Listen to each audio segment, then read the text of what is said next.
ridiculous. I had to figure out, like, Bro. yeah, I had to figure out, the ways that, made it work for me. And then like figuring out how, because I used an MPC before. So, and I knew that there was a lot of diehard, guys that were using it. And obviously anytime the conversation, or the topic would come up, a lot of guys would get really defensive.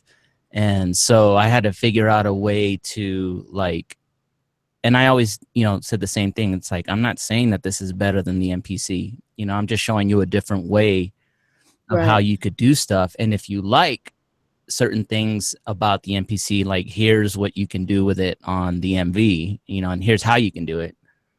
And now here's the funny thing. The funny thing about the MV, it was so ahead of its time at that time. Yeah. At that time, minus having the laptop, because you didn't need the laptop, but you had like you had the features with the monitor and the whole. It was totally ahead of its time. I love that's one piece that I wish that I had kept. Well, I didn't ever get to keep it, but I got to use it in the first NAMM that I did. I performed with the MV, and I mean, but that thing was a tank, and it was just, the pad response was amazing on that thing. It was a real instrument. It was a real workhorse. It was a tool. It was like, it reminded me like of the 4000. It's like the 4000 version of what Roland would come out with, Yeah. I love that piece. Yeah. I wish they would redo it again. Like, but we all seriously, don't think it'll ever happen. That would be so good. No, that's not going to happen. I mean, there was a lot of politics and things that were, behind it. And, at the time, that's when we were kind of like going into that recession. And, there were plans for another, machine and, looking over it and everything. And, one of the, like the mock-ups and specs and prototypes that I was looking at, it just wasn't on par with what the MV originally was, and I'm talking about in terms of like the sequencer and things like that.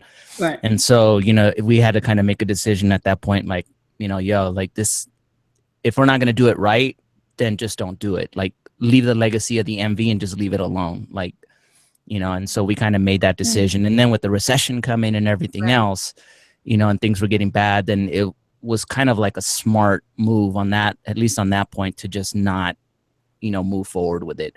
It so would have been great. You feel that the recession is what killed the whole MV. It was part of it. It definitely played a part of it, because there was, there were a lot of products that were kind of like in the queue, to get done and stuff. And once sales were kind of tanking in the recession and all this other stuff, it started to kind of like, make them ponder the question, like, well, should we release this? Like, people aren't really buying stuff right now. Those are all the things that had to go into, consideration. And obviously there was way more to it than just, recession and things like that. But, again, a big part of it was, what I was looking at in terms of like the prototype, the mock-up and specs and what it was going to look like and how the roadmap was. It just wasn't going to be like on par with what I felt the MV, should be. And it wasn't just me. There was, a couple of other guys, and, and with Vinny at the time, we're just kind of like, nah, I don't think we should move forward with this. Like, if this is how you guys want to do it. That makes sense. If it's not gonna stand up to the standard that MV created, because it was definitely ahead of its time, and it was a quality product. And I would rather it never have come to market rather than come to market half-assed. Exactly. And that's why we made the decision. Like, we just told Japan, like, nah, we're not behind this. Like, this is just way far left of what it should be. And we kind of gave them the specs, like, it needs to have this, this, this, this, and this. Don't change this. Don't change this. And we just couldn't really agree, on, what it was going to be. And so, the decision was made to just scrap it. Now, let me ask you something. Like, right now, in 2016, do you think, what do you think is equivalent or close to what the MV was doing? Nothing. Wow. There's nothing.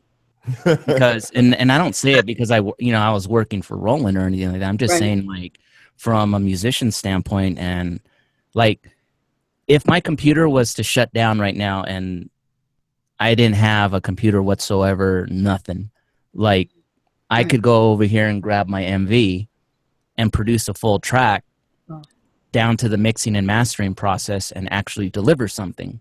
It had audio tracks, right? Yeah, it had audio tracks on it. So I could record vocals on it. I could essentially do a remix. Like, you know, and it takes you back to that whole thing of working within limitations. Like, you know, you sometimes come out with a better end product when you're severely limited. And that's why a lot of records in the 90s that I was producing and other guys are still so great and classic to this day, because you didn't have all the damn plugins and every single option. You had to work with what you had. And so there was a lot of limitations, and that made you think and really get creative and become a real producer. And the software wasn't doing the shit for you. And it's funny that you say that, because Corey and I were just talking, and I said to Corey a couple of days ago too, and I said, I use a bunch of tools and I show people what I'm using, but like for the first time, like I've completely stripped down my setup, like really stripped it down when it comes to creating. And I've gotten so much stuff done with just less is so much more. And just say, okay, I'm going to commit to this and not go here and not stray off. Okay, let me go here, there. And because we've been in the business in terms of product specialists and training people and knowing all of this stuff, you get scatterbrained.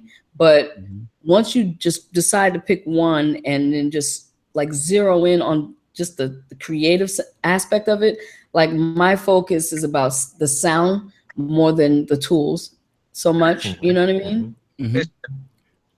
Can you hear me okay? Total sense. Yeah, we can hear you, Ken.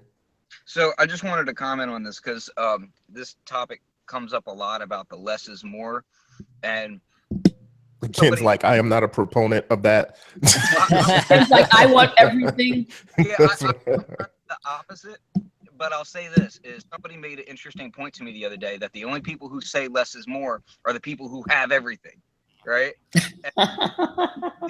That's true. It's true though. Yeah. I'll say to that, while I totally agree with when I strip everything back and I'm working with less gear, I'm way more productive. I do get way more done. However, it's this embarrassment of riches to be able to have the option to say, well, today I'm going to work on an MPC and this is the workflow that I'm going to choose and I'm going to restrain myself to this, or today I'm going to work all analog and I'm going to do this, you know? So, but that's part of this little like creative outlet that I have where, you know, some days I'm in a creative mood to just write rhymes, or someday I'm in a creative mood to just work in this type of gear. Someday I just want to work in a linear fashion. Some days I want to work with every option under the sun and get hardly anything done. But that one thing I get done might be amazing, you know? So, like you always say, Ken, we're like, Ken said this in one of our shows, Mike, that we're special, you know, like we're special people. But it comes out like that though. Right. But you know, it's true. You know, I also take it for granted that we are super, not just spoiled, but we're all gifted in where we could just say, okay, you know what? Like Mike is like, yeah, I'll just grab my MV and make a record. You know what I'm saying? Right. You know, and not everybody can do that. Like someone said to me the other day, what DAW do you love? What do you use? And I'm just like, whatever I want, whatever you like, right? Whatever it is you like. Whatever you like. So yeah, you're right, Ken. I always forget how blessed we are, you know, to be able to just open up Pro Tools, make a record, open up Cubase, and can actually have the skill to do that and do it really well. You know, here's the thing though, like, with that comment about having the people that say it are the ones that have everything. Right. The thing is, with that, like I've been making records, you know, producing like literally vinyl. And when I say records, I'm not talking about on the digital downloads, or like I'm talking about in the 90s, I was producing records, vinyl, that were DJs were playing, you know, house tracks and stuff like that. So, you know, some of my best stuff I did on an Ensoniq EPS. And here's the real kicker. I didn't even know, like when I started using the EPS only had 8 tracks. Okay. So let me tell you how stupid I was back then. And you know, because I didn't know it. And there was no videos, there was no YouTube, there was nothing out there to teach you how to use this stuff. So out of those 8 tracks, track 1 had a kick drum, track 2 had a clap, track 3 had a hi-hat, because I didn't even know shit about actually multi-sampling and being able to actually put multiple samples on different keys. So if you want to talk about stripped back, my records from the mid-90s, early mid-90s were 8 tracks. That is like it. Straight up 8 instruments. Like, And maybe like, I think maybe one module on the side that I kind of figured out how to trigger it, but I would bring the volume in on the mixer in real time and mix the shit in real time, you know, and it would all go through a mixer, a Mackie 1604, you know, right into the DAT machine. And that was it. And those records, like, I still have people hitting me up for those tracks. And they were 8 tracks. The gear makes the artist in any way, shape, or form, be it less gear or more gear. Like, to me, it's literally like a good artist is going to sound like a good artist, is going to sound like themselves, regardless of whether I'm using literally just my MPC and a VCR, or if I'm using, you know, an entire studio. I'm still going to sound like me.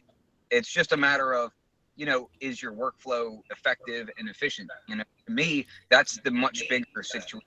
When I strip back and I use less gear, I'm way more efficient, and that's different. Well, can you guys hear me? Yeah. Well, let me say this, Ken, you know, to what you're speaking, you know, people who usually have a bunch of gear say less is more. Let's just say people who know how to use all of their gear say less is more. Because I know a ton of people who have everything. I mean, they have things that I dream of having. Like, I might have a bunch of things like controllers, but I know people who have Moogs and analog gear and synths and all this stuff and can't use one thing really well because they've got just too much stuff. So it's not really about the abundance of things that says, hey, you know, it's the fact that I can use everything I do have. Like, it's cool, you can have all this stuff, but if you can't even use what you have, what's the point? I think that's the major difference between hardware and VSTs is when someone goes out and gets a VST, the majority of the time, you're not spending months and years like really learning just that one piece of gear. Whereas, like Mike was saying back then, back when all I had was, you know, an MPC, I ate that thing. I literally was inside of that thing every day, sleeping that machine. So that's word. Back in the day with the MPC, that's right. You had that one joint and you lived with it. Everything you could think to do with it is what you did with it. You find glitches, you find weird things that it shouldn't do, but it does do, or you find ways to break it in a certain way that will give you a new feature and that kind of thing.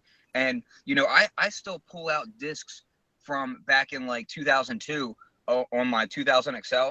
And to this day, I can only play the beat directly as it's loaded. You can't export it in any way because if you try to save it or do anything else with it, it breaks the glitches that I did in it. So you have to track it out a certain way to get it to sound that same way. And it's like, you don't really find people doing that with VSTs unless they're really like a very special. Well, I mean, you know, I think that also speaks to a generation.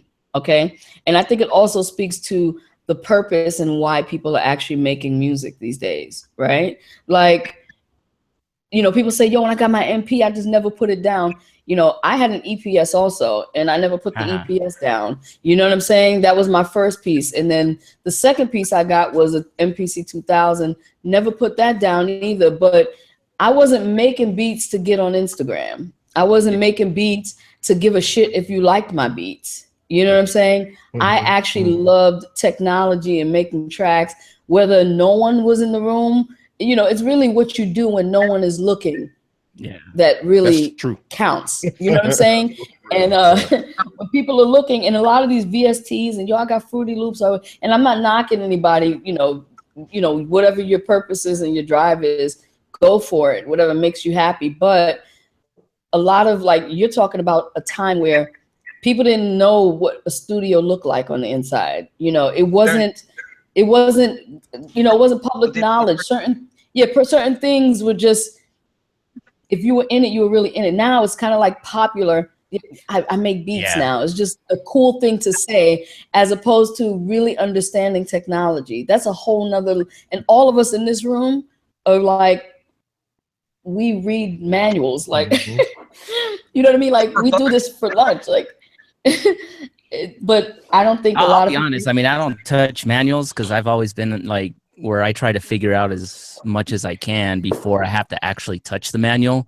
And I've kind of always been that way because it's more of an exploratory discovery experience, because that's how you come across, like, that's how I've come across a lot of the happy mistakes. When I say manual, I mean like we can actually create manuals. Oh yeah, I mean, well, I like to do, you know, we're like manual creators, you know. Fan of like, of like Mike said, like when you first get the gear, explore it, see what's intuitive to you, see what you find out about it. But then after that, I always go back and I end up reading the manual. Like to this day, matter of fact, just the other day, I found my 1680 manual, and I don't even have 1680 anymore. But I read all the way through it again because I was like, oh, I remember this. Oh, and you know, how did this work? And you know, and it's always fun to kind of come back and revisit some of that gear that you had 10 years ago, and then find out, oh, I understand so much more. Yeah, that's a really good point. Hey, who we got there? Hey, welcome to the show, Sam. Hey, Super Sam. Hey, what's up? Sam, you sound like you got a bag of ice under your foot. You got a bag of ice under your foot. Oh, I sound bad? No. Oh. You were doing some rattling at first. Oh, sorry. Good. Yeah, I brought my Prophet 2000 manual. Oh, okay. Yeah. Okay. He's stunting now. Before I got here, I was going, oh man, how do you key map? Yeah. Okay. Yeah, you know, like I would say I also prefer not to read the manual, but I think you open yourself to some interesting sound opportunities if you can't figure out what's happening, and you just go, I bet if I could do this one thing, it would all be great, you know? Well, I mean, Mike is an alien, so Mike doesn't really need to read manuals. I mean, the guy is in the unit. When they're talking about what you're gonna put in the thing. I'm the ghost in the machine. Yeah, pretty much. No doubt. I just used to do that because I would always find like stuff that you're not supposed to do with the machine, I guess, you know. And then I would actually find something that I liked that sounded good, and I really wouldn't understand what it was doing. But it wasn't until I went back and then I would read the manual, and then I would find out what the process was to do a specific thing. And then I knew that if I was doing something the opposite way, then I would figure out exactly what was happening in the machine. Like, oh, if it says to do this, but I'm doing this, it's causing this. So this is what's happening in the machine. And this is what makes this machine unique, because other machines don't do it. And that's where you would find these funky, weird things about certain samplers and certain synths that, you know, to this day, everybody, you know, when you talk to more like established producers that have been around a while doing, you know, having worked with all these machines, you'll always hear them say, I still have this machine because it does XYZ.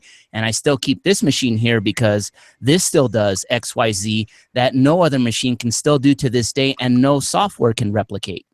Can I ask you guys a question?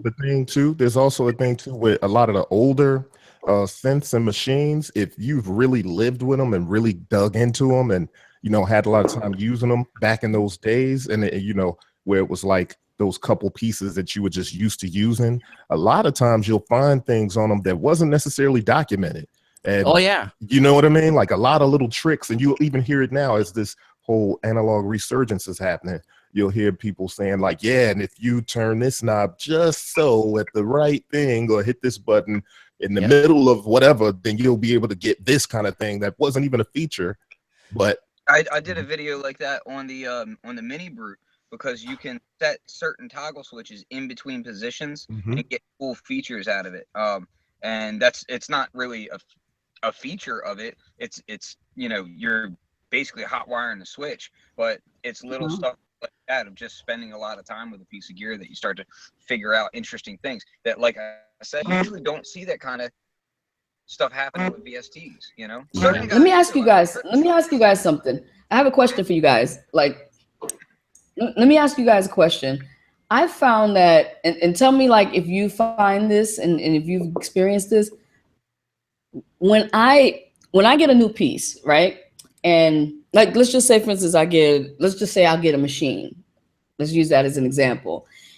Once I get that machine in my hand, to me, the excitement and the fire and the drive comes from me figuring it out myself, right? What I've noticed is, because a lot of people reach out to me, and I know you guys experience the same thing. You have people that never even take it out the box before they ask the question, right? Yeah, and what messes me up is I'm like, dude, the whole idea about producing and getting this thing out the box and touching it and it's shiny and you about to make music, to me, getting stuck on something and trying to figure it out and figuring it out is like, yes, that's the high for me. I don't know about now. Most people now like, yo, just show me, just tell me.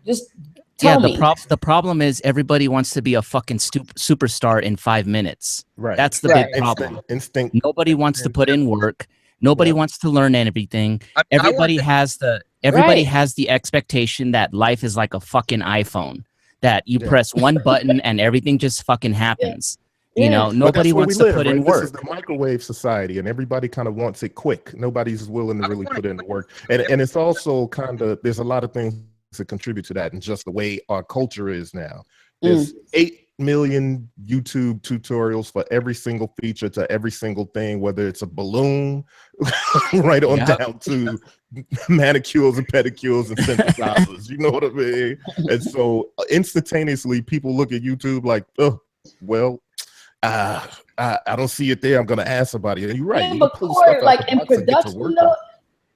production, like the whole culture was like, yo, Mike, look what I figured out. You're like, oh, word? Well, check this out. Look what I figured out. And that, like that, and that a lot of that is lost. Yep. A lot of that is lost. And but I think I don't want to say it's completely lost. I think that there's just a difference in, the millennials versus, a different age group, of people and musicians, and there's a gap, and so some of that does get lost. But like we're talking about, it's everybody wants that, instant gratification. That's the problem.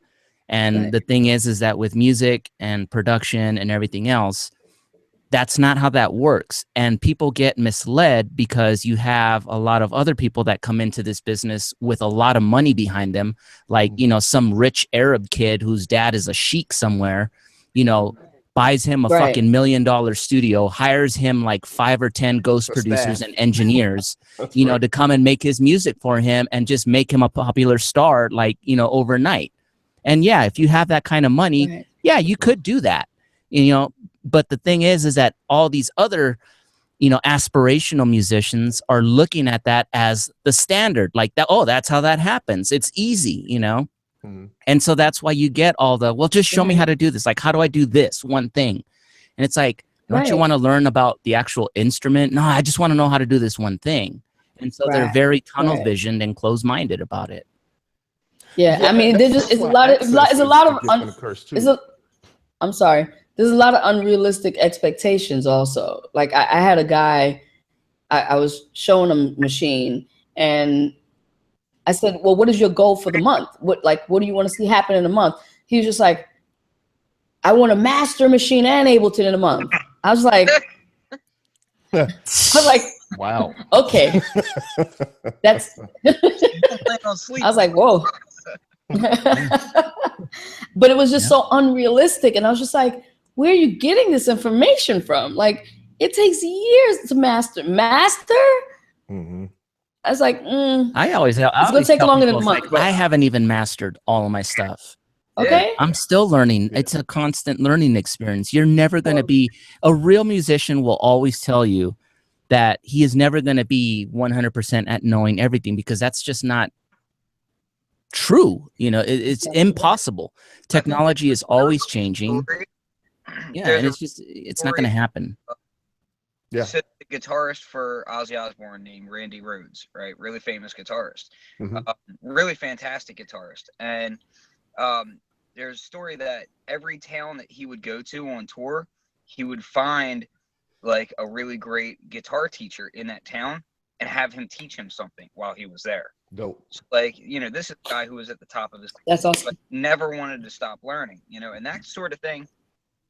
You know, I look at people like Jeff Beck and like some of these really great virtuoso style performers, and the one thing they all have in common is none of them ever stop learning. Like, they all really enjoy what they're doing to the point where they have a hunger constantly to keep learning, you know.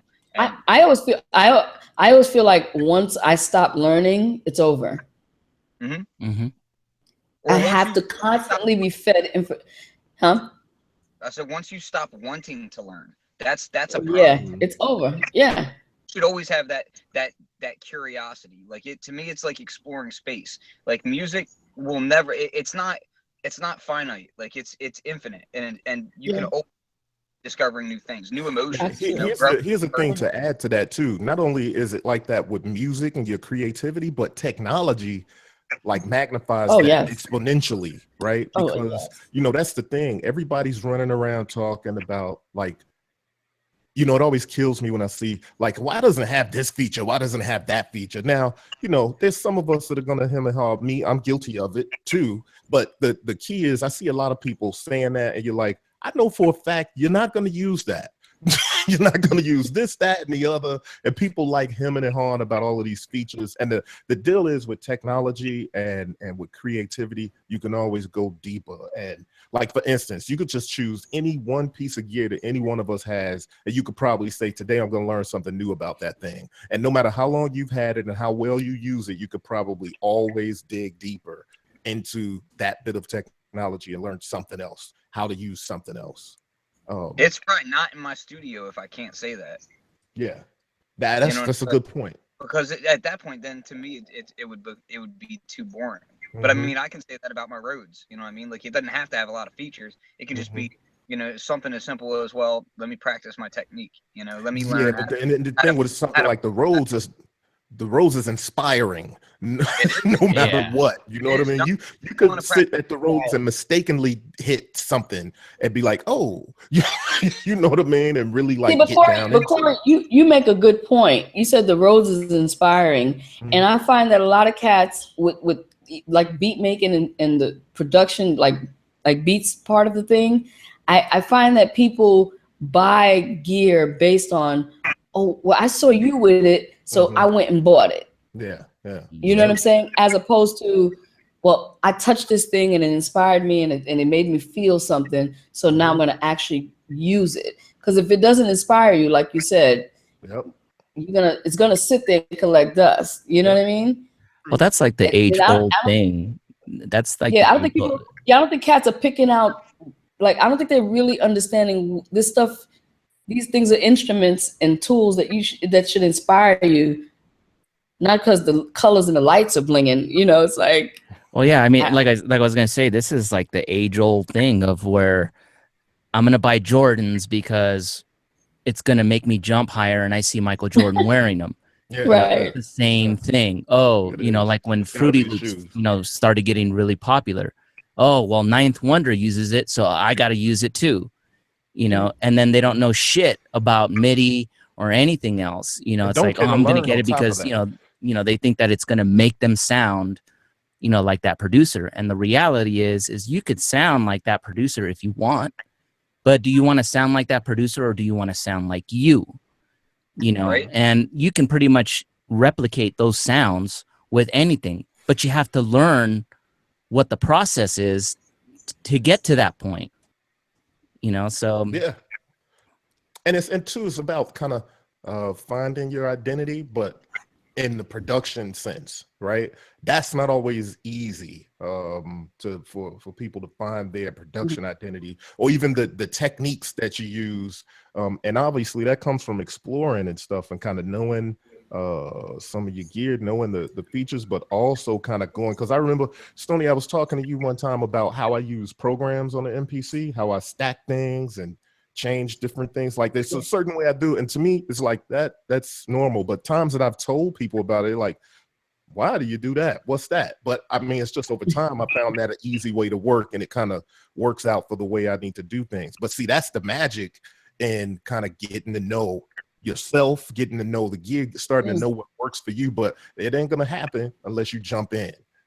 You know what I mean? I can't go to Mike Trans and be like, yo, Mike, I got this thing. Tell me how to do the most 5 important things, and I'm off to the races. Then I'm always going to be doing just those things. I'm never going to really dig deeper and explore and see what I'm on, you know?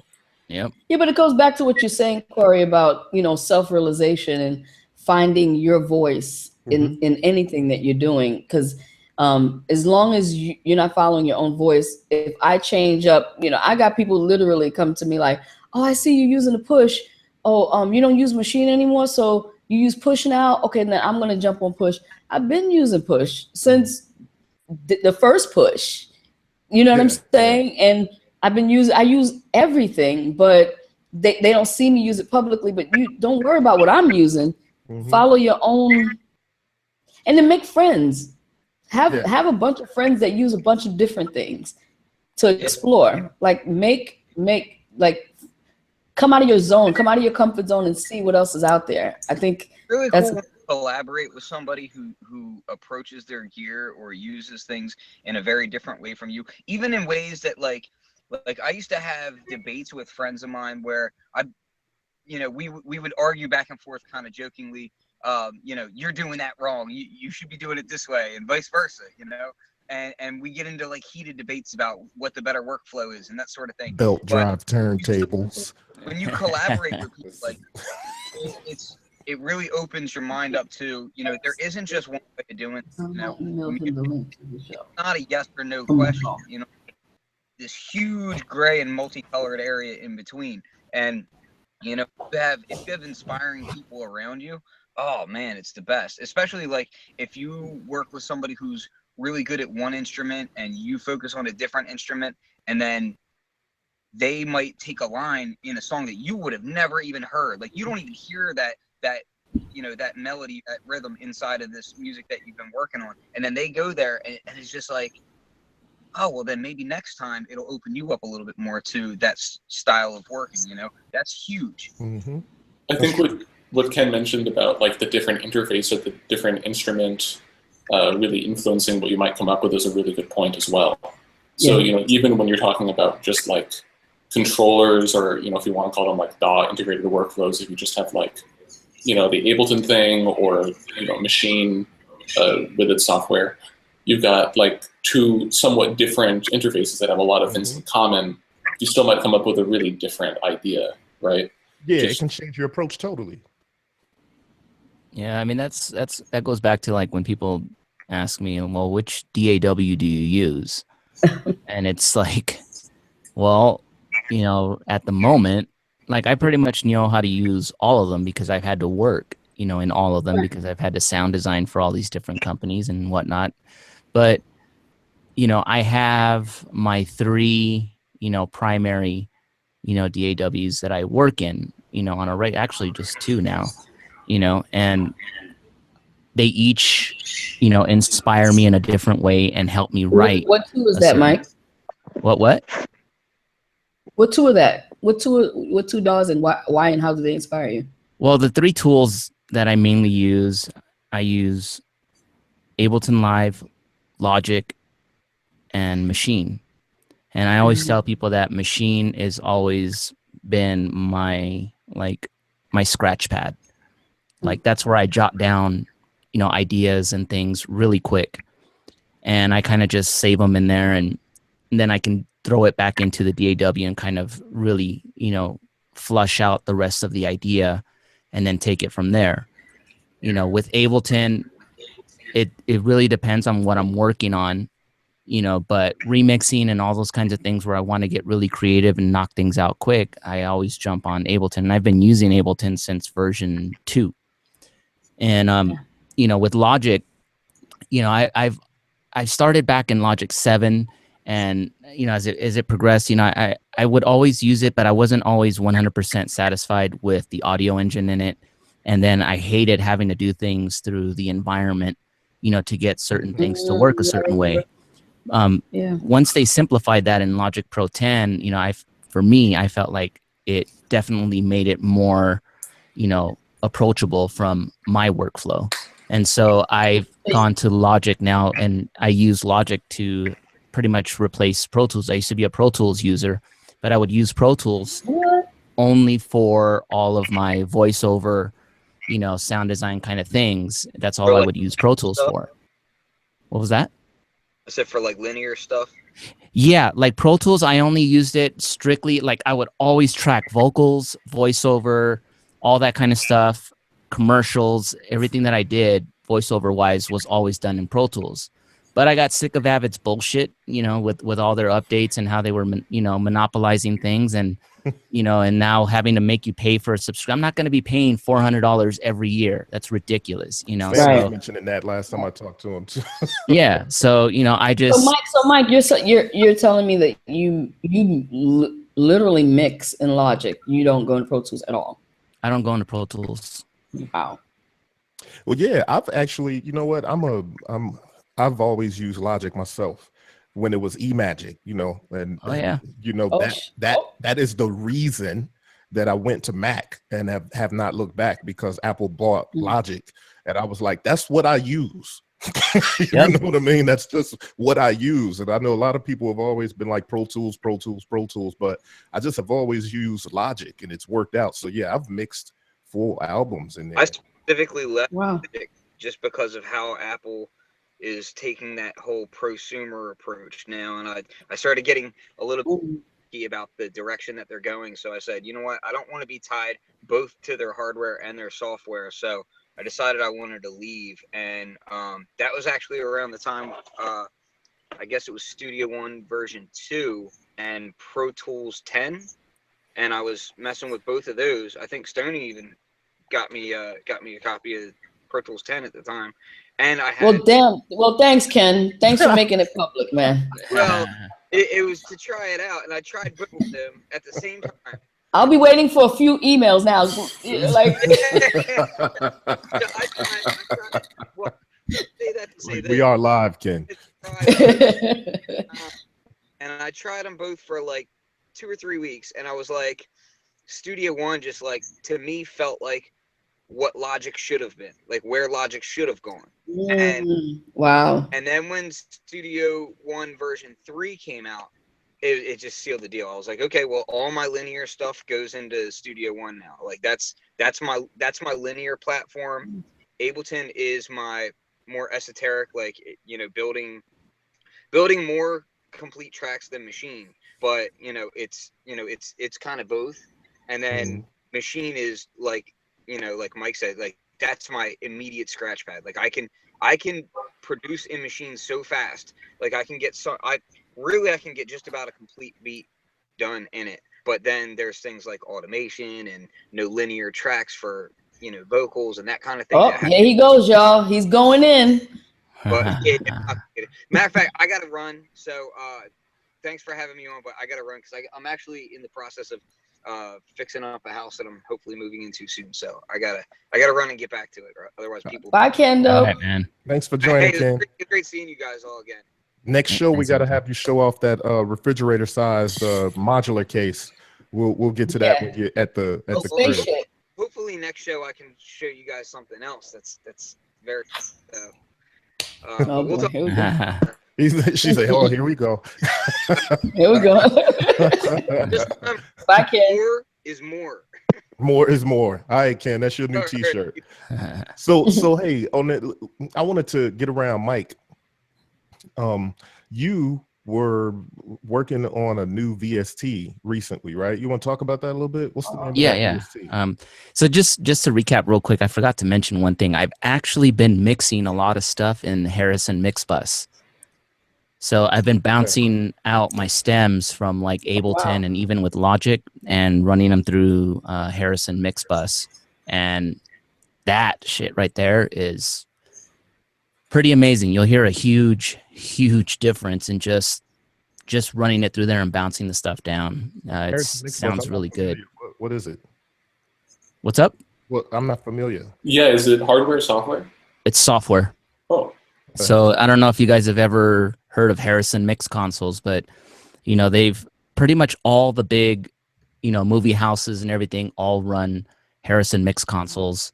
Michael Jackson's like a lot of his albums were all mixed on Harrison mix bus consoles. What is this, a DAW mic? I'm looking at it. Yeah, they were initially just a hardware company, and so they've now ported all their technology. Yeah, that's right. Yeah, they've now ported all of their stuff into software, and I got to tell you, the stuff sounds really amazing. So you're using this as what? You're putting this like I take after my your stems. Yeah, I take my stems, drop it into here, and then do the final mix, and then bounce it out through here. Nice. What's the price point on this thing? Is it? When I initially bought in, when they just launched, I got it for like $50. Huh. But now, and I have that. I have both. I have mixbus 3, and then I have mixbus 32C. And each of them has a different kind of color, and how it processes the audio and the summing that it does. It's seriously like some magic hocus pocus, going on in there. But it sounds really, really good. Awesome. Wow, I still have to check that out. Yeah, like I would recommend, like, if you do something in Logic or whatever, like, bounce it out of Logic without anything on your master bus. Mm-hmm. Take the stems out of Logic. So do one bounce down in Logic, and then take those stems and bounce them down through mixbus without anything else, and just do a bounce, and then compare side by side, and you'll hear like a dramatic difference between the two. Wow. So it's like summing, basically. It's a summing, because that's actually, I've been wanting and been wishing that, because I have UAD stuff. Yep. And I've been wanting them to have a summing bus mixer or something like that, and nothing. Nothing yet, But yeah, this is dope. I'm gonna have to check that out. Yeah, no, definitely. You should probably give it a spin and stuff. I really like it. But back to the plugin. So I started working with, I've always worked with the guys from Vengeance Sound for many years on, doing videos and like sound design for them on a lot of their, plugins and stuff. And so in August, I, got hit up from them about a new, software synth that they were developing and working on at the time. And, they wanted me to do some sounds for it, and then, possibly do the official overview video for it. So that was for the Vengeance. It's called the Vengeance VPS Avenger. And I got to tell you, the synth on this thing and watching it develop over the last couple of months, it's been really amazing to see, how it's developed, the things that have been added in, and the possibilities of where this could go. It's essentially some people have asked me, like, exactly what is it? Like, is it subtractive synthesis, or like, what really is it? And the only thing I could really say is that it does a bunch of different things. Like, it does your typical virtual analog kind of stuff. It also does subtractive, additive. It does FM. It does wavetable. It functions as a sampler, a drum machine, and everything. And, if most people maybe they don't know, but the guys from Vengeance pretty much do all of the sounds and were responsible for a lot of the development of Nexus, and Nexus 2. So I can see that here in Avenger, you really don't need Nexus. Like, if you're on the fence of buying, let's say, Nexus 2 and Avenger, I would just say, if you went with Avenger, you're pretty much getting all the sounds and things that you would find in Nexus. And if you're already a Nexus owner, you're going to really love Avenger, because, as everybody knows, Nexus is simply just a rompler. You just simply play back samples. That's all it really is. Right. You don't have a lot of deep editing capabilities like a typical synthesizer. So in Avenger, you have the Rompler capabilities, but you basically have access to every single nook and cranny within that sound. So, you're not limited, how you are within Nexus. You can literally go in and change and sculpt the sound in any way, shape, or form that you like. It's pretty in depth, and it's almost impossible to try and sum it up and everything. But essentially, you have up to 8 oscillators that you can insert in there, and each oscillator has its own set of effects inserts and things like that. You can do chord functions as well as what they call the V-saw, which is like Roland's classic, JP8000, the Super Saw.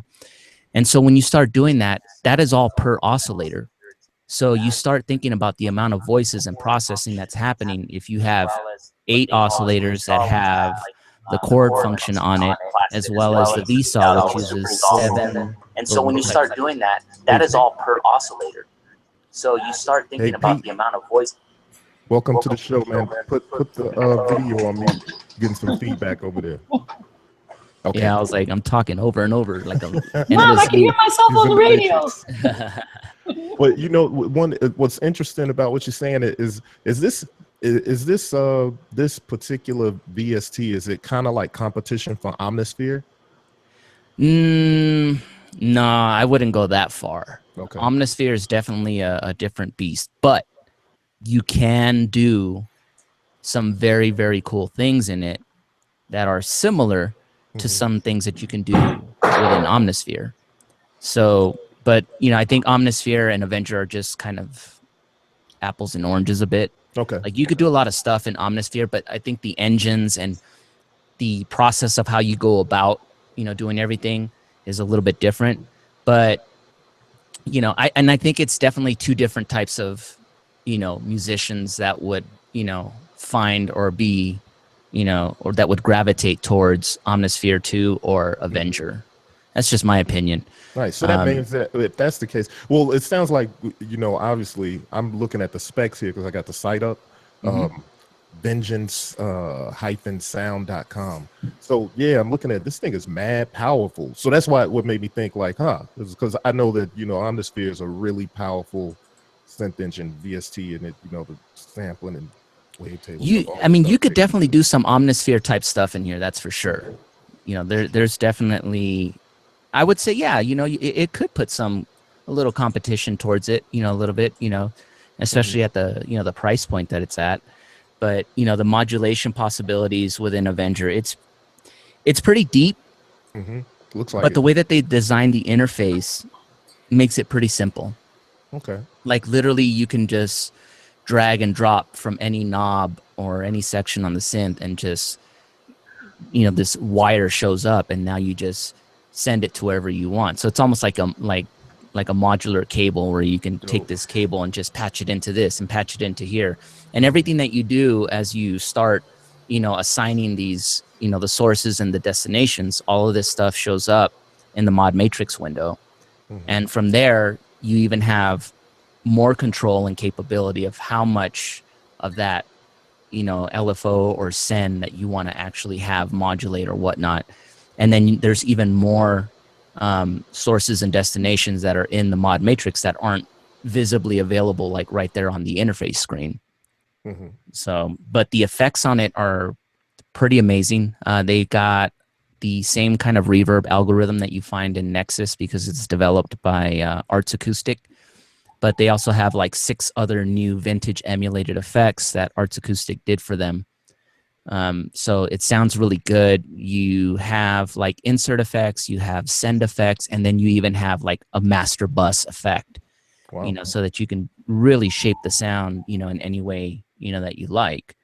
The other thing that's really interesting with it too is that any oscillator or waveform that you load up within an oscillator, you can pretty much bend the waveform in any shape, and you just start coming up with all kinds of like crazy sounds, and then once you start modulating things, it gets pretty insane, so you could essentially come up with some massive like really, long drones and have all these things that are modulating and very dynamic and kind of processing over time. That's what I like, that kind of generative feel. That's actually what I've been finding myself into lately, especially the more I've gotten into modular, like the idea of, from my background of working on, whatever groove boxes or whatever, you're working on your 4, your 8 bar, your whatever you're working on, and you can kind of string those things together. But what I'm starting to really dig is the generative music element, where you modulate things and things happen over time, or where, even with like some of the electron gear, where you got HELOCs and probability and all this kind of different things. So when you start getting into that, then like your music starts, like happy accidents happen, then some good planned things can happen. And at the end of the day, you got a really interesting piece of music more often. Yeah, and the other thing that makes it really interesting too, what you're talking about. So like I said, you can have 8 oscillators, that you add in. And each of these oscillators, I mean, it really, they kind of act as their own individual synth, like inside this big shell, because you have modulation envelopes that have sequencers on them. You have step sequencers and you have arpeggiators. And each of those, you can have 8 of each. So 8 mod envelopes with a sequencer. You can have 8 step sequencers, and you can have 8 arpeggiators. Each arpeggiator has 4 patterns within it that it can switch between. And each of those can be assigned to an individual oscillator. So if you want to have this massive performance of a bass sound playing doing one thing, then you got the drum sequencer that's playing like a beat. And then you want to have the pads modulating over time. And you want to have, let's say, like the step sequencer that's controlling the effects and reverbs and things like that are only being activated on certain steps. I mean, it's pretty insane and deep, and how you can go in and create this massive, what I would call performance, because that's, like back in when I was working at Roland, anytime that you would, layer any of those 16 parts within a keyboard, let's say like on the Phantom, and have multi-different, key zone layers and all these things happening, that you could save all of that as a performance. You could essentially do the same thing on Avenger. You have bass, drum sequence playing, and all these different step sequencers and all this stuff happening when you simply strike one chord and then save that. It's pretty massive and intense, and how much you can really do with it. And when you first look at the interface here, there's a lot of stuff going on there, but when you really start to dig in deep, it's like there's so much that you can do with shaping the sound and creating this really great performance that, you come up with all kinds of stuff. And then I found myself creating like a really in-depth kind of sound that has all this stuff going on. And then what I do is I sample it onto another track, and then I start cutting that up into, different sections, and then take that and drop it right back into Avenger as a sample and trigger it. And then you have all of these other functions to add, on top of that. So it's all about exploring, and really learning the instrument, but there's a lot that it can do. And I definitely think that, it's going to put some competition out there with things like, Massive, especially Extra Records Serum, cause it kind of does all of that. Like people have asked me, it's basically Massive, Salenth, Serum, Nexus all rolled up into one. Dang. And what all does this run on? It runs on Mac and PC? Yeah, it runs Mac and PC. And it's VST, AU, and AAX for Pro Tools. That actually sounds pretty dope, man. I'll have to check that out. I mean, it's always cool to have new tools, and that looks like it could possibly take my not touch a few other things for a while. For good. Wow, it's pretty powerful. Yeah. So I mean, I definitely had fun, because obviously in doing an overview video, for a product, you really have to go in and dig deep into the product and find out everything about it so that you can figure out, what you want to showcase in the video and whatnot. So that was a really cool learning experience for me, just to see how, it does everything, and, and just to see the potential of what you could do with this thing. And the overall sound quality is just, great. So I think it appeals to, yeah, I think it appeals to the more experienced sound designer who's very familiar with synthesis, but it also appeals to the beginner because the interface is pretty simple and straightforward, that it allows you to kind of understand what's happening and how you're programming. And then for somebody who isn't a designer and doesn't want to really spend time programming the sounds, the factory presets that it comes with are just amazing right out of the box, and they're already a bunch of expansions that they've developed for it as well. So the same way that people love Nexus. Did you do some sound design for it? Yeah, I did. Okay. So they're included in the factory presets. Nice. I love that you can like load samples in it and reshape and. Yep, that's where it gets fun. To combine the synthesis aspect of it with the sampling, and oh my God, it's like endless. Yeah, and there's an FFT feature in there, and that basically breaks down the sound that you have loaded within an oscillator. Can you create the shapes and save the forms that you have and apply them to new samples? Yeah, you can create your own wavetables. You can import your own wavetables as well. And once you have them imported, as you start, with a initialized patch, you can import that wavetable into there and then combine it with 8 other oscillators if you like, and really come up with your own customized sounds. See, that's awesome. That's endless. Yeah, it really is. What were you beginning to say about the FFTs and the oscillator? Yeah, so it has an FFT feature built in, and what that does is it breaks down the sound into 256 bands of the frequency spectrum. And what that allows you to do is to go in and really take out specific frequencies in the sound.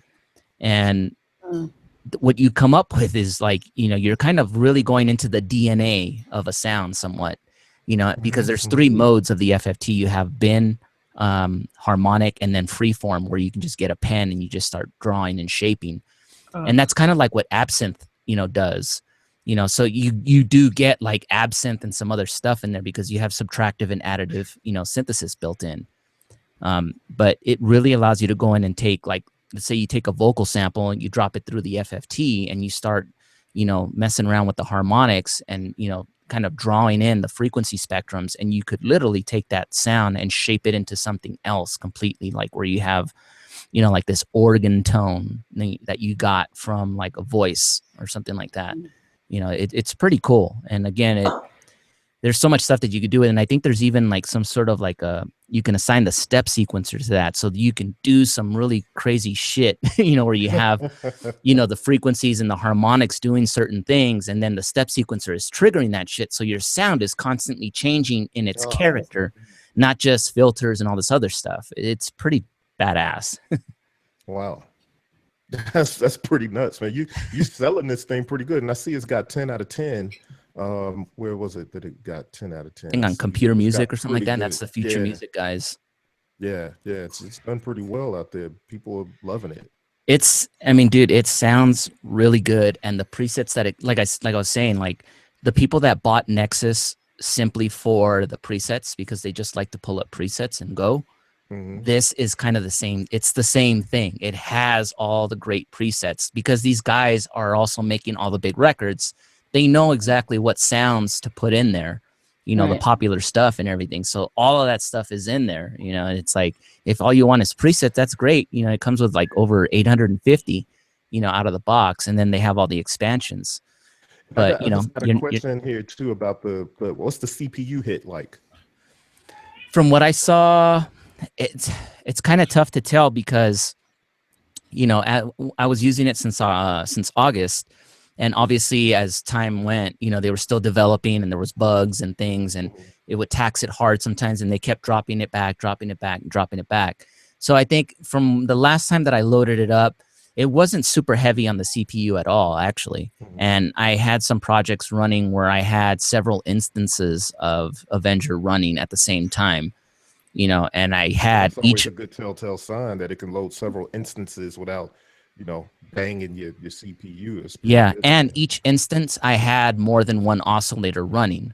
Okay. So they were pretty full, like, in-depth patches that were running, and it still wasn't like, you know, choking the system or anything like that. So I think it's pretty much optimized, you know, to, you know, be somewhat light. But of course, you know, the more that you start adding in and adding in and adding in, you know, it's very dependent on your system as well. So, you know, that's I would probably recommend that, you know, you have a lot of RAM available, because it does use, you know, samples and wavetables and things like that. And a lot of the factory presets use, you know, samples and things like that too. So having ample, you know, RAM available to load that up, you know, obviously is going to be another factor.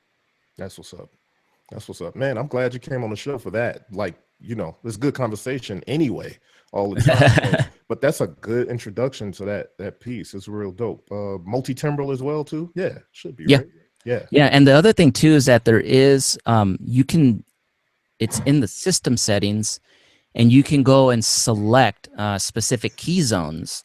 So let's say in the lower octave, you can set that key zone specifically for the drum sequencer and sampler.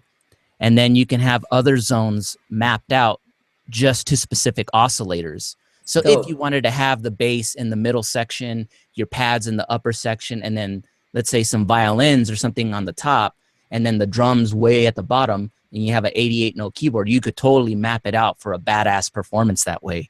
Wow. That's ill. That's crazy. I mean, this thing's just it keeps on giving. The more we talk about it, the better it sounds, the better it gets. Yeah, it's hard to kind of explain it all, you know, because there's, you know, so much to it, you know, that it's kind of hard to just. I think you nailed it. And even with that, though, it seems like there's so much more too, because I'm looking at the specs. The specs is like, you know, dream VST specs. You know what I mean? Like all the stuff. If somebody asks you, what would you do if you were designing your own VST? What would you put in? You know, the tendency is we'll say all these massive things that we want to put into something, and then it's never feasible. You know what I mean? But this seems to tick a lot of boxes. Some stuff that nobody. I mean, it just said 867 oscillator shapes. Yeah, it's pretty nuts, man. I mean, now what is the price point on this thing? How much is this thing? 220. 220 is what I see on the website. 220 US. And it looks like they have a 20% off holiday sale. That's actually really good. What is the for everything that you get on it and what it can do, it's pretty badass, and that's not a bad price at all. That's what's up. So I wanted to also talk to well, first let's hey, what's up, Pete? Where you at, man? I'm right here. Word. Welcome to the show. Thank you for having me. Word. Let's show off that thing you're rocking right there on your chest. Oh. Word up. Word up. Yeah, welcome to the show, man. It's good to have you. I guess that the DAW talk enticed you, huh? Yeah, once I heard the Harrison, I was like, yo, I gotta talk on that, because I experienced the Harrison console back in the 90s. I used to be an in-house producer for Forceful Records, which was owned by Full Force.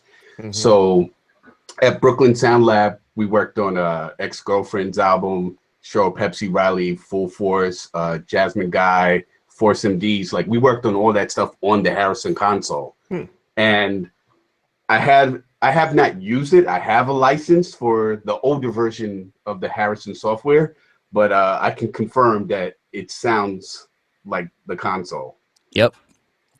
I can confirm that. So I was like really excited, and I was like, yo, I gotta jump in here and whatnot. Well, they got that new, like, they have the new compressor that they released. Yeah, they just released their new, it's like a dynamic compressor, and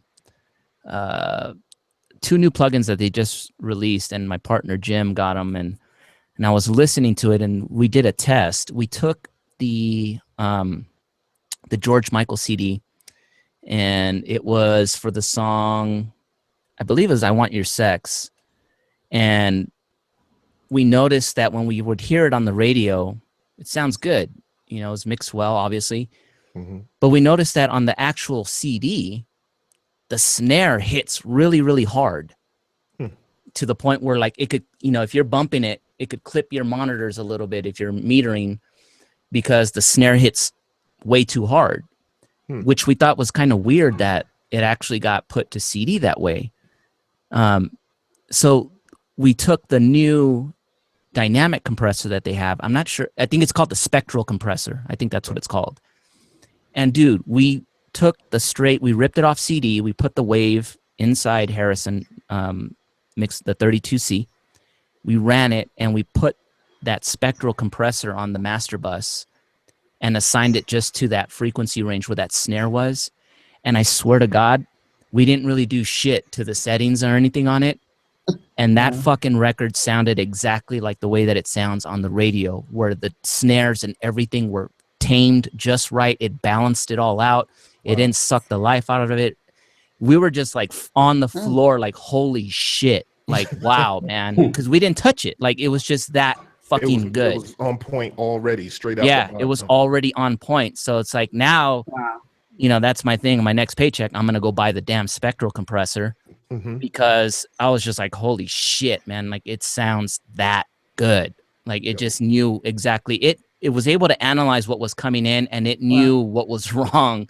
And it kind of just went in there and just tamed it all. And it just kept everything, like, it kept the punchiness of everything else. It's like it just went in and surgically took that section with the snare and just calmed it down and let it blend right into the rest of the mix. It was so good. Nice. Spectral compressor XTCS. I see it here. That's it. Yeah. How much is it anyway? Let's see. Oh, where's the price? I don't see it. Oh, no, that's the mix bus. Hold on, let's see. This is 159. Yeah, 159. That's worth it. I gotta tell you. So that my next paycheck, man, I'm picking that up. That's for sure. Nice. That sounds like Harrison. So, yeah, that's it right there. The spectral compressor. Yeah.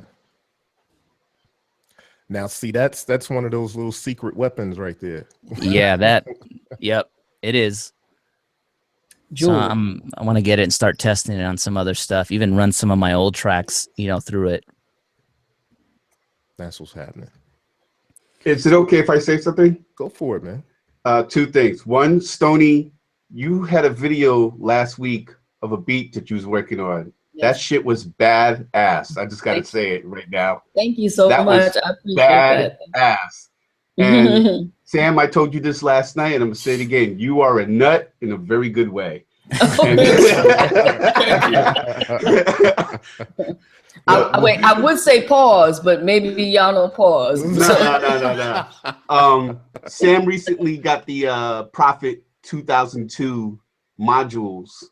And I'm like, where did you find that, dude? Yeah. Oh, well, Sam has a museum of ill stuff over there. Like, so I'm never surprised at what he finds and unearths. And usually, and actually not usually, like every time, everything he comes up on, it's in pristine quality. Now, I don't know if he digs this stuff out the dumpster and go get somebody to refurb it for him. Somehow finds it that way. Yo, Corey, Sam got some shit. You see how he sits there? He's like, yeah, right. Well, here's what I'll say. I am really getting into these old samplers, but more and more and more. And what I can really say about them is that they combine a lot of the things that we love. There's the sequencing, there's the lo-fi sound, there's the not so lo-fi sound in some of them.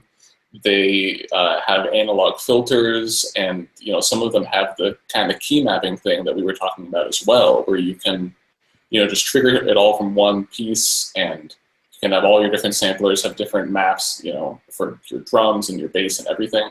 Mm-hmm. And at that point, if you have a sequencer like your MPC or off the track, whatever you want to use, and you have your sounds coming from hardware, the software you use matters a lot less, maybe.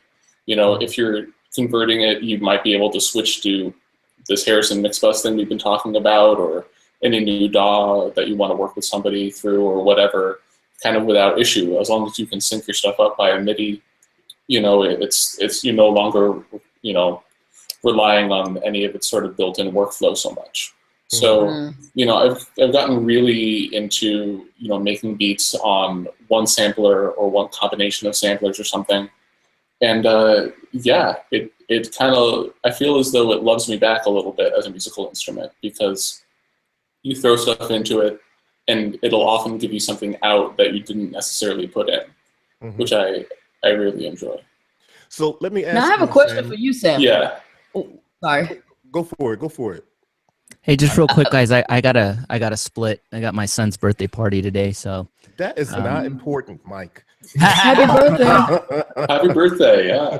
No, yeah. just But kidding, I man. just wanted to, you know, kind of give you guys the information, you know, about Avenger a little bit and stuff. And so I appreciate that, man. I'm glad you came through. You're always welcome, like I said, and it's always a good time to have you, man. Thanks for stopping through, and happy birthday to your son. thank you very much. Have a good day, everybody. See you guys later. Later, Mike. Bye. Peace. Oh, Actually, well, what I'm let me tell you guys. One second. I'm just gonna say, like, as we're rotating through here, I kind of dig this kind of rotating revolving door of guess how this is happening today. It started out, you know, me and Stony Kins popped in a couple times. Sam jumped in. Mike is there. Then, you know, Pete is there. Now Ken's gone, and you know what I'm saying. So it's Mike is gone and stuff. So this is a kind of interesting kind of way we're doing this, and it's keeping the conversation fresh. Now, no further ado, though, Stony, what's your question to Sam? now this is probably off kilter, but because I'm looking at Sam's turntable in the back, Yeah. I recently pulled out my damn, what kind of turntable do I have? It's a USB turntable that I have, and I should just go get the mic. It's TTX. Is that the belt drive Newmark? Is that the straight arm? I don't know. It's really dope though. It's got like some blue, and I can do tempo changing on it. And you're talking about the TTX USB? I can do. Yeah, TTX something, XL, whatever. I have 4 of those. No, yeah, okay. Showing off now. No, I mean, go ahead, show off, nigga. Like, but my question to Sam was, well, I guess any one of you could answer it. I just pulled it out as I was doing some sampling stuff. I hadn't used the turntable in years, and and I was just like, I've hooked it up USB. And the quality seemed pretty good, but I was wondering if I should use my Technique 1210s instead of the USB. Like, is there going to be a real big difference in me just going directly into my sound card with the 1210, or should I really just stick with the USB? Yeah, I think that your sound card might sound a lot better. You know, people do a lot of hi-fi turntable setups just for listening, stuff like that. But for, you know, DJing and beat making, I think that the 1210 is maybe never the wrong choice. In terms of all the turntables that are out right now, there's all these sort of super OEM sort of Technics clones, and a bunch of them have an ultra pitch as well, meaning they have like extended pitch range. And that's really useful for sampling and for complicated scratches and stuff, because you can make the record go very slow or very fast and then pitch it up or down. Or, you know, your releases when you're scratching go really slow.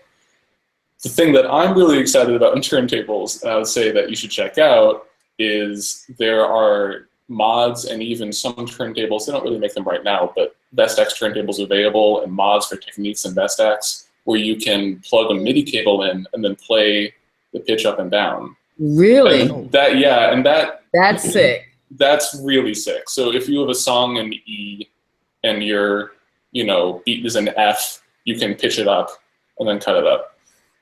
Wow. So there's all kinds of... And there's mods for that? Like somebody's making like some sort of mod or open source thing that you can open up your technique and... Yes.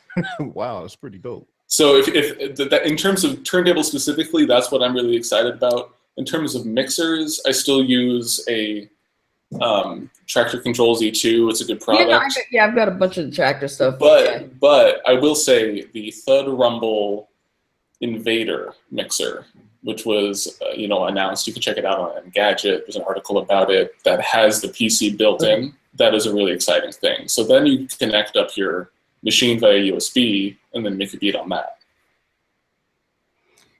Yes. So you just sample from your Yeah, table.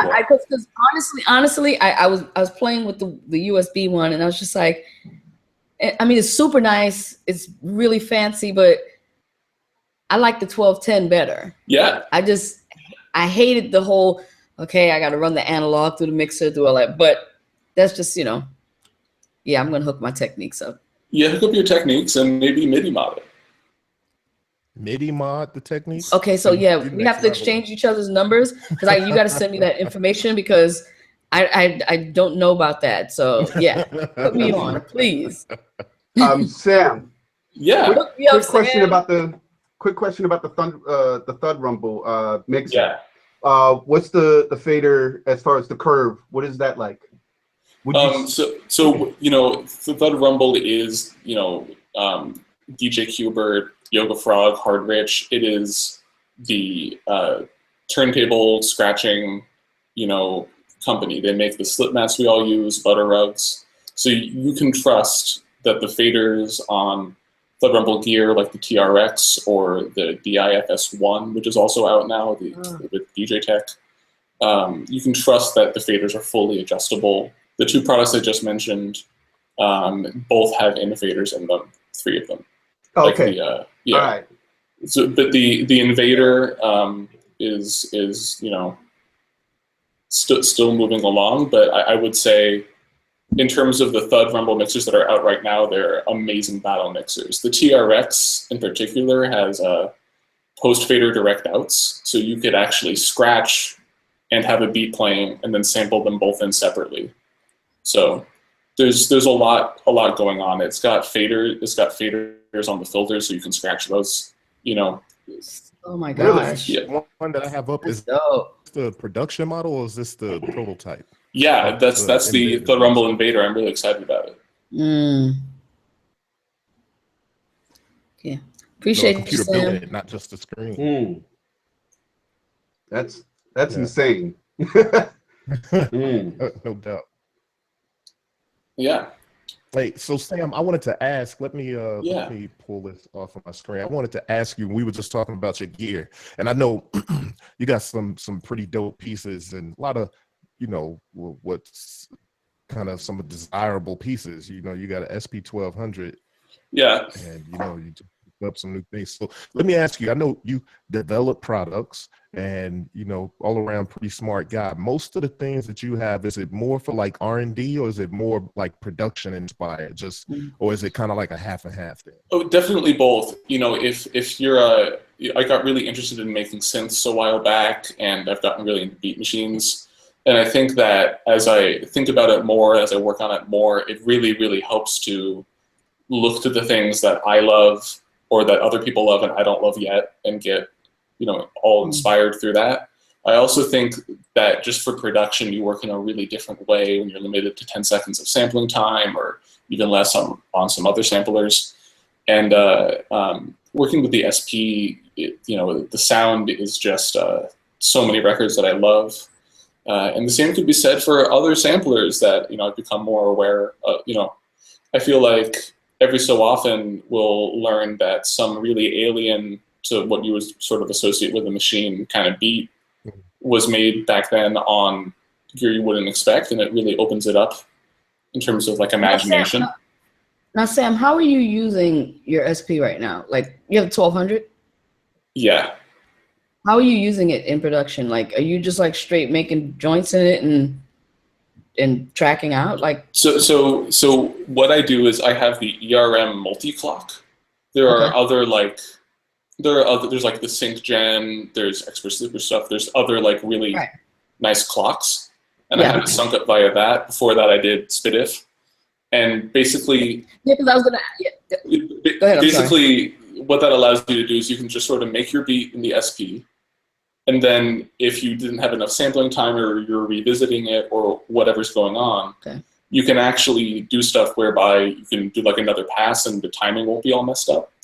So, it really adds, it's a way around the 10-second limitation that you don't have to use. I would also say, because I know with the SP1200, like, tracking with it has always been like a nightmare. You know what I mean? Because like the clock the clock was always a little off to me, so I would just record the audio straight in to any DAW or whatever. But I love that thing. Yeah, love that thing. I mean, of course, what's not to Love love? I would say, you know, with like a multi-channel interface, you know, there are more and more interfaces that are available, or you can aggregate that you could record all the filtered and the unfiltered outs all at the same time. And from there, you can do stuff where, you know, if you've got like another synth or something, you can put the unfiltered outputs through that and mix those back in. You know, it's all the stuff that we love. There's, you know, multi-track recording. There's. Where do you live, Sam? I'm in LA right now. I'm feeling away right now. I need to be in LA right now. I gotta go see Sam. Come through. I gotta see Sam. I would say that the way that I use the samplers is I either make my beat on them, or they're sequenced from another one, like you might sequence from the MPC or something. Yeah. Or in some cases where maybe the timing is really bad or something, but not necessarily the SP, I would just sample into it and then back out. Sick. Yeah. Sounds like a lot of fun. Yeah. Yeah, it's definitely a fun way to make music. Yeah. Hell yeah. Is Corey with us? Maybe. Seems like he's still there. Yo, look at him, y'all. I think we lost the broadcast. Oh, he's frozen. Kicked off or something. Yo, Corey, you there? He's like, Max,